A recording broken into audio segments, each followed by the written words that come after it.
Hey everybody. Today I received the new Elgato USB Hub, and I'll be doing a quick review of it. For those of you who aren't familiar with the USB Hub, it's very similar to their new XLR dock, which I reviewed a couple weeks ago.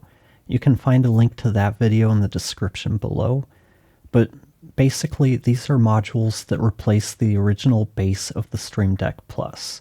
Let me pause things for just a moment. If you're new to my channel, welcome. If you're a returning viewer, thank you for your continued support. I'm Jesse, and I'm a podcast editor, engineer, coach, and content creator. I'm trying to help others produce better sounding content by sharing my knowledge and experience. If you enjoy this video, give it a thumbs up and consider subscribing to the channel if you'd like to see more of my content. Now, let's move on. The installation process is pretty simple. You remove 2 screws, but you don't want to lose them because you still need them. But once you've removed the screws, the base basically pops off. You put the USB hub in its place. It just snaps into the existing USB port. You put the base back in, reinstall those 2 screws, and you're done. That's it. It takes about a minute. And just to be clear, these modules will not work with other Stream Deck models.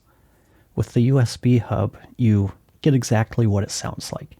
You get a USB hub built into your Stream Deck Plus. It's priced at $59, or you can buy a bundle with the Stream Deck Plus for $229. And you get the following: 2 USB-A connectors, 2 USB-C connectors, uplink power delivery of up to 65 watts, an SD and micro SD card reader. For those who care about this kind of spec, all of the ports are USB 3.2 Gen 1. The downlink speed is 5 gigabits per second, so this isn't something you'll want to use for high bandwidth connections. For instance, I wouldn't plug a camera or capture card into it, though you could probably get by with the webcam into it. But I'd have no problems using an audio interface or USB mic with this hub. Elgato recommends using a USB-C power supply with the hub. According to their FAQ, this is because most systems are unable to power both the Stream Deck Plus and USB hub on their own without causing performance issues. For best results, keep USB hub connected to a power supply at all times. The card reader is limited to UHS 1 speeds, which max out at 104 megabytes per second, though the card readers can both be used simultaneously. I can never have too many USB ports in my studio. I have 5 hard drives, a camera, various audio equipment that all need USB ports.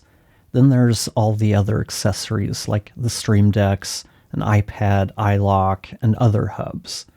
My biggest issue is just having a few easy access USB ports, and the USB hub solves that problem nicely.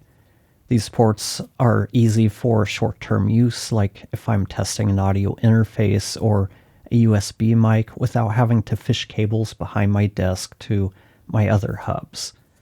Since I have cats who have decided that the space behind my monitor is their bed, I've had to move my USB hubs behind my racked audio equipment to avoid accidental disconnections, which were becoming pretty common every time the cat decided to move. Having bought both the XLR dock and USB hub, the USB hub it's the one that will remain attached to my Stream Deck Plus. It just solves a bigger need for me since I already have an audio interface. I'm not really a fan of how the Wavelink software operates.